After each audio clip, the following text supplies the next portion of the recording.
A call came in from an unknown number. Who could it be? Hello? Hello? This is James, your son. It's fine that you divorced my dad, but it's a problem if you don't fulfill your responsibilities as a mother. I mean, I'm already a high school student. Can't you stop involving me in the mess between you two? What? What are you talking about, and why are you calling me? I was just about to say that when James raised his voice.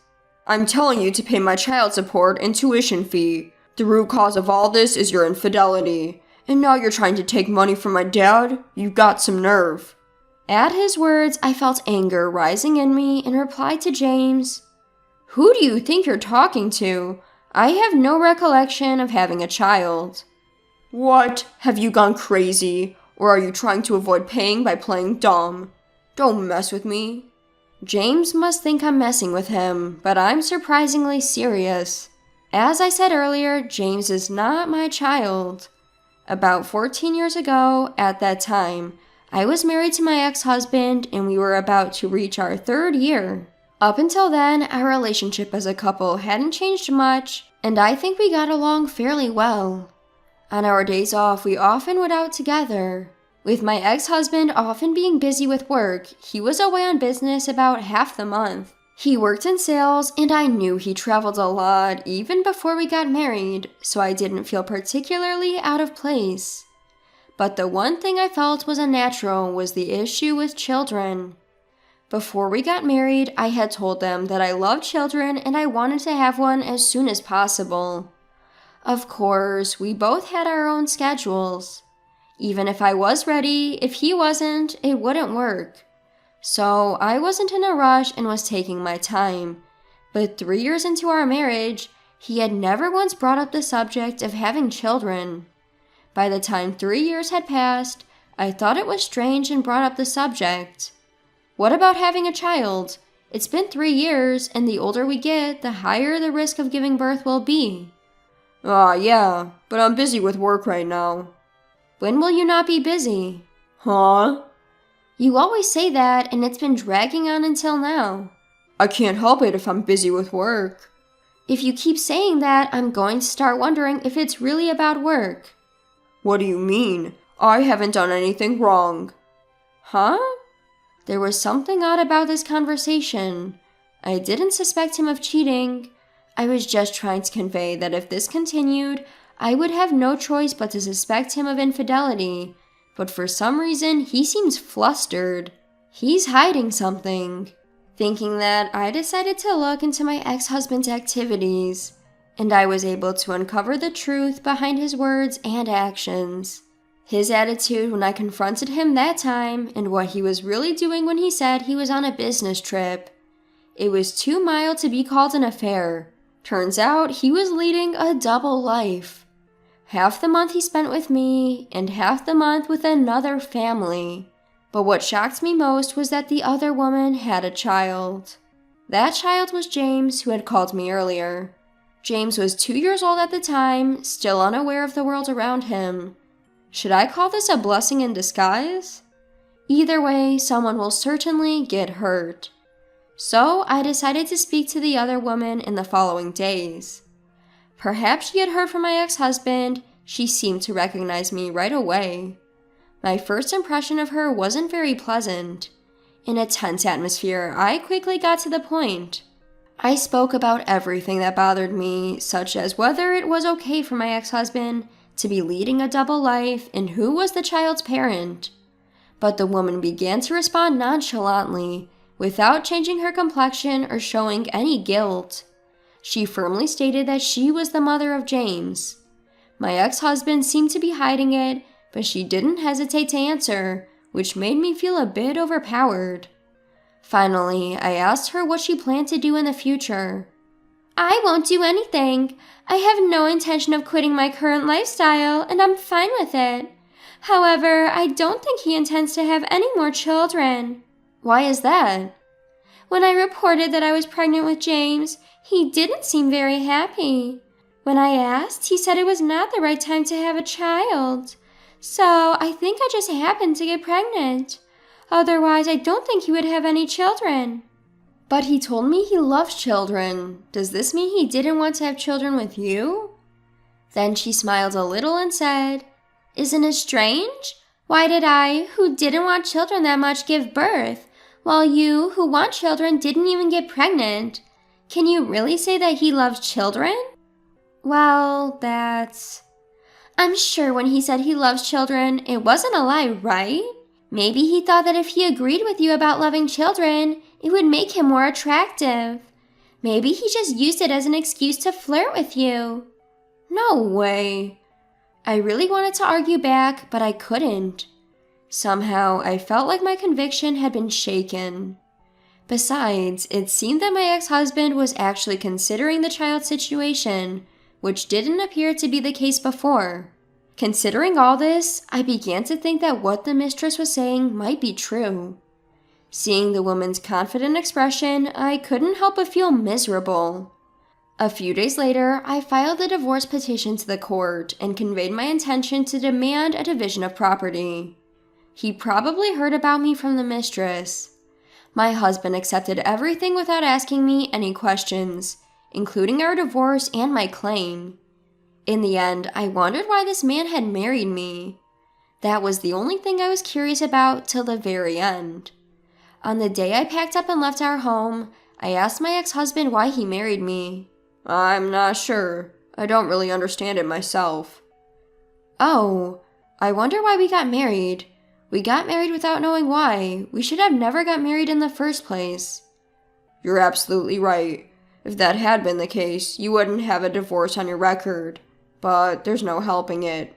You chose to marry me because you loved me, didn't you, Susan? So, we just made a wrong choice in life. Let's lead a better life from now on. Thank you for everything. Thank you too. I'll pray not to choose someone like you in the next life. And so, we got divorced. I became single, and seeking a fresh start, I changed jobs and moved out of my home state. Engaging with everything with a brand new mindset was, I believe, a particularly good experience for me. Once in a while, I would receive administrative messages from my ex-husband, but we never shared updates about our lives. I suppose we weren't interested. He had his life, and I had my new one beginning. However, after about 10 years of no contact, I received an unexpected call from James. I wondered what it could be about, but never expected him to demand for child support and school fees. James is the child born out of an affair between my ex-husband and another woman. Obviously, I have no obligation to pay. I tried to explain this, but James wouldn't listen at all. Don't you feel ashamed as a mother? If so, you shouldn't have had a kid. Hearing such words repeatedly was irritating. However, if I showed my anger, he would probably refuse to listen to me even more. So I waited for him to calm down a little. After a few minutes, I was finally able to start speaking. Can I say something? First of all, I want to check a few things. How did you get my number to call? Obviously from Dad. Our family has been struggling financially lately. I thought it was strange. Finally, we couldn't afford school fees and such. Thanks to that, I had to start working part-time. Dad told me everything was your fault. That's why he told me about you. You cheated and abandoned me and Dad. You promised to pay but didn't. Until now, I didn't know much about your divorce, but now I understand. You are the one at fault. I see. Now I understand why he is so angry. If this was the truth, of course a child would be angry. However, my ex-husband had lied to James and incited him. Hearing this made my blood boil. It's quite a bother to deal with this after divorce. But I do feel sorry for James, who has been deceived. He may be a stranger to me, but I couldn't just ignore him. Since then, I have remarried and have a child with my current husband. So, as a parent, I thought I should do the minimum for him. I decided to start by telling him the truth. He is 16, old enough for an adult conversation. James, everything I'm about to tell you is the truth. If you want proof, I can even provide a DNA test. Will you listen to me? Uh-huh. I told James that he and I were not parent and child, and that I had divorced his father more than 10 years ago. At first, he refused to believe, but as I continued to reveal the facts, he gradually began to show signs of disturbance. If what you're saying is true, then why did Dad make me call you? James, you mentioned earlier that you've started working part-time. What do you do with the money you earn? Dad keeps it. High school isn't mandatory, so I thought I'd help out if my parents were struggling. Besides, I don't really need a lot of money. You really are a good kid. But haven't you ever wondered? If there's that money, why can't they pay for your school fees? Well, even the cell phone bill is often late. I figured Dad doesn't have any money. Is your dad working? He's working. He goes to the office. I see. I have a bad feeling. Could it be that my ex-husband is dipping into James's money? With that thought, I decided to investigate my ex-husband. James, can you give me about 3 weeks? Huh? Oh, sure, that's fine. And keep the contents from our call today a secret for your dad, okay? Got it. And so I began my investigation of my ex-husband. I hired a private investigator and waited for the results. Some might call me generous for going to such lengths, but I'm doing it all for James. I don't mind if people say I'm crazy for caring so much about someone else's affairs. So what? If a child is about to collapse in front of you, would you ignore it? My answer is no. I don't want to be that kind of person. Besides, I hate my ex-husband more than anything for lying to his son.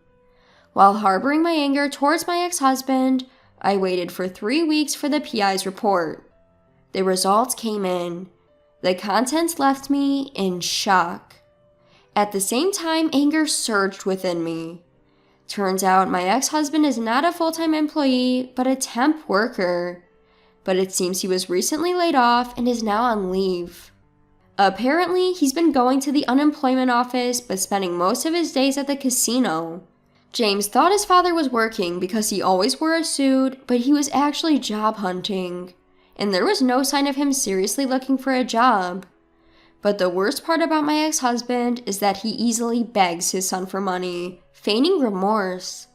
That's why James, seeing his dad like that, felt sorry and gave him all his part-time earnings. But in reality, that money was just spent on my ex-husband's casino games and leisure. This is absolutely unacceptable. First, I need to sort out James's life. With that thought, I called my ex-husband's mother. It was fortunate that I hadn't deleted her number. Hello? Oh, Susan! What's up? It's been quite a while. I'm sorry for the long silence, mother-in-law. Could we talk for a bit? I explained the current situation to my mother-in-law. Why did I call my mother-in-law? My ex-husband's mother and her sister are his worst enemies. During our marriage, we rarely visited his family because of that. We had no contact at all after the divorce, but my mother-in-law seemed to think that I had some plans and wasn't angry at all about the divorce. I see. I'm sorry. I thought it'd be better to hear it from him, so I didn't tell you, but he was having an affair. What? Hearing this, my mother-in-law's tone of voice dropped. When I told her all the facts, I could hear her anger on the other side of the phone. Oh, I see. It all makes sense now. The reason I wasn't told about the birth was because the baby was from his affair. He brought James over a few times, but you had just given birth and didn't want to see anyone, so he told us not to contact you. After childbirth, women can become mentally unstable and can even suffer from mental illness. So I respected your wishes and kept quiet. I felt sorry for you when I heard about the divorce, but I couldn't contact you. I see. But I'm happy now because James shows his face every once in a while. He might be a child born out of infidelity, but that's not his fault. So I'm planning to be on his side from here on out. You're such a wonderful grandmother. I feel relieved. Actually, that's why I called. Would you and your husband be able to raise James? Of course. He's been working part-time jobs so diligently, but his father blows all that hard-earned money on slot machines? It looks like I need to give him hell. I'll leave that to you, haha. I just think James is desperately trying to support his father and wasting his future in the process. So I really want him to have a carefree life living with you and your husband. With my mother-in-law determined to raise James, his situation seems resolved. Now it's just about dealing with my ex-husband. I decided to contact him and arrange a meeting for another day. I was still furious about being lied to. When the appointed time came, I met my ex-husband in a coffee shop. His appearance had become ragged compared to before. Didn't expect to hear from you. You've aged, ha ha ha. Anyway, this is about James, right? I'm glad you get it. That'll make things quicker. Why do you have him call me? I've got nothing to lose, haha. I'm seriously broke lately. Got caught doing something shady at my old job and had to quit. James's mom suddenly disappeared, and everything's just been vanishing from my life. But hey, my mom and James still think I'm going to work, haha. It's easy to fool everyone if you just act sorry enough, haha. James is your son, isn't he? Don't you feel anything? He's a good son who gives me money. You won't find a more dutiful son anywhere, haha. Ah, I see. But I'm relieved, since you just said all that in front of them. Huh? 3 people rose from the seat behind me and came to our table. What? You're really the worst. We heard everything. Even at your age, your hopeless character hasn't changed a bit. You're done as a human being. There were my mother-in-law, her sister, and James. It was necessary for everyone to witness his true character firsthand. My ex-husband began to panic hilariously, unable to articulate his words properly. He occasionally glanced at me, seemingly pleading for help. Making that face won't get you anywhere. You need to accept everything you've done and really chew on the fact that you're a beast beyond help.